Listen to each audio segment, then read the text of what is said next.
conversations that has been coming up quite a bit in my circles, whether it's with clients or colleagues, is this conversation around time. Having the time to do all the things, but then also having time outside of your business to do things that you want to do or do nothing. Like that's the thing too.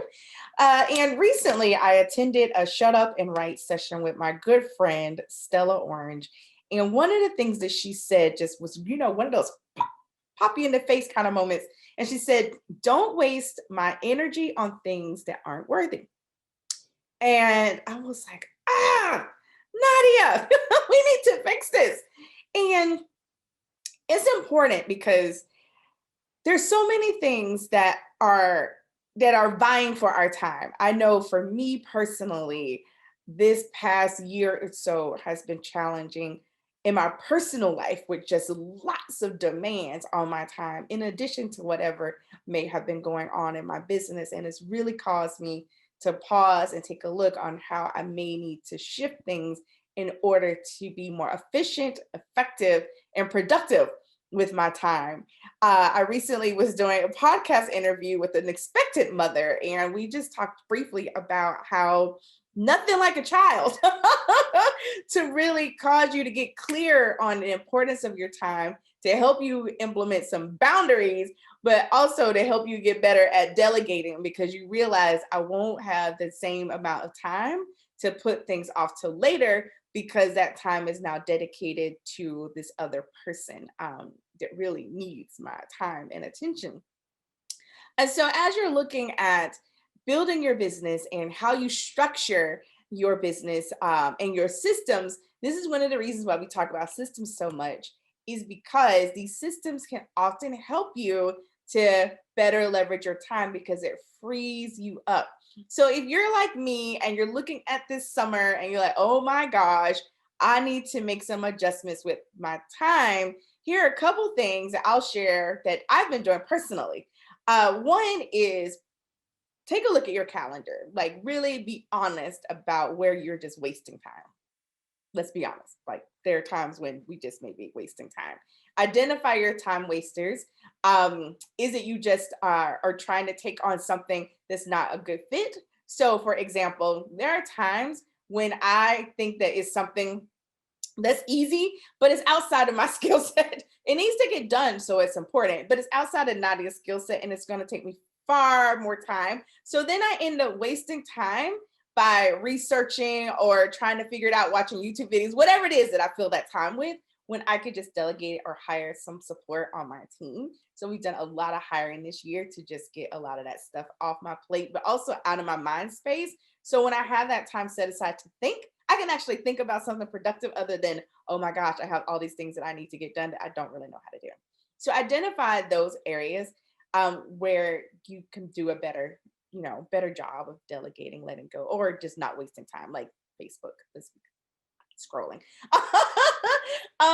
Number two is really identify your more productive times. Like I've been making adjustments to my schedule because I'm like, okay, well, I have family time, I have little one time, I have work time, and being clear on those boundaries, but I'm also adjusting like when I do certain activities because there are certain times when I'm a lot clearer than I am. So writing time, shooting videos sometimes is really early in the morning when the house is quiet, or during times when the house is empty, and making sure those things happen. Versus sometimes in the evening, I may work on different things after everyone else has gone to bed. Some things that don't require as much concentration, they still need to get done.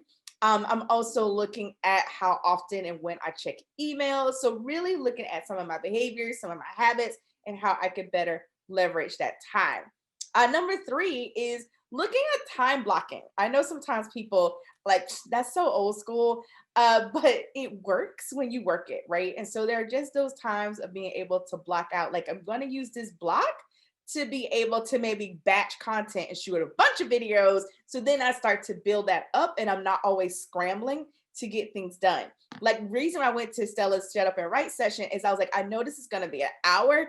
to dedicate to writing because I still actually write my newsletters. And so having that time built out. And while I don't go every week, it was nice to have that accountability, to have community, and I'm not doing it on my own. So where can you find support like that? Or even create it if you need it in order to help you stay accountable, but more importantly, productive to keep things moving forward. Number four was me really getting clear and honest about what I could handle in terms of client work. And this is probably the scariest and the one that people resist the most because it required me to actually start saying no to certain clients. So there's certain things that we just aren't saying yes to. Certain types of clients right now we're just not accepting. We have some great referral partners, so we're making those connections. Yay! And then there are just certain times in our offers that we're only offering at certain times of the year versus other offers that may be more consistent throughout the year. As I look at, what does my calendar and my schedule look like to better fit my current lifestyle? Because as Toby and I adjusted this whole parenting thing, it impacts every single area of our lives. And we have also been told by parents who have been there longer and wiser than us at this, and they're like, look, enjoy the time because it will go by so fast.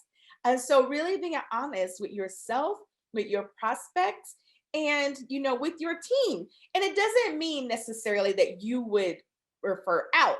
Some of the things, and I know some of my clients are actually creating wait lists, and that can work as well depending on your offer and how, if clients are really open to it. So you can do one or the other. At this point, we've chosen to do one. In the future, we may decide to do both or the other, or whatever. So you get to choose and you really get to decide how you do that. But it really feels great to be able to say, you know what? I'm reclaiming my time. I'm taking my time back.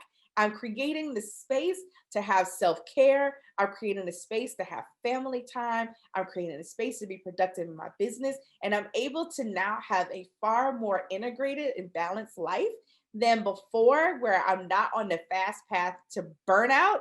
And yet my business is still humming along. Let me tell you, this has not been an easy thing. It's still a work in progress as we are looking at, all the systems in the business, all the systems at home, hence the reason why we hired an organizer, all these different things, all those pieces play a part in your ability to show up and serve well. And let me tell you, it also can impact your client delivery, which then could impact your client sales if it's not done well. Or if in the back of your mind when you're having sales conversations, you got all this goopity goop because you know that things aren't working quite well or they're not really finessed well enough within the business, it still comes out and shows up when you're having those conversations and still impact your ability to close sales. So you want to take a moment to just look at all these different pieces. What are the things that are out of alignment? You may want to do a time audit, right? What are things that are out of alignment? What are things that I just need to delegate? Where are areas where I need to get support? Where are areas where I am wasting time? What are the things I need to do to maybe hold myself accountable? Accountability partner, talking, with my coach or my mentor, taking certain apps off my phone or my computer. Like there's so many different things that we can do to really help us and support us in moving forward. And while Maxine Waters may have been the one who made that term reclaiming my time popular and funny and famous, it definitely is one that has been popping up a lot for me over the past several weeks because I'm like, I really do need to reclaim my time and be a lot more strategic, a lot more guarded of my time so that I can be more productive when I'm working. And then I can also enjoy my unplugged time, or as Lyric and I will talk about, our lazy lima bean Saturdays where we just hang out in our pajamas and eat popcorn, right? And watch movies all day. But I can truly be unplugged and be present for her and not think about all the things that I need to do in my business because we have the right type of support and structure. But more importantly, we've done what we needed to do to really guard our time. That is the one resource we can never get back. We can always make more money, but we can never get our time back once it's wasted. And so we want to be productive and really take a look at our time and how we're using it. And so that we can really leverage it to the best of our ability. All right. So This is Dr. Nadia signing off. Would love to hear some tips and strategies that you may have around how you look at your time. Do you leverage time blocking? What are some of the things that you do to really help you stay focused? So when it's work, and when it's not, it's not. All right. Signing off. I'll see you again soon. Bye bye.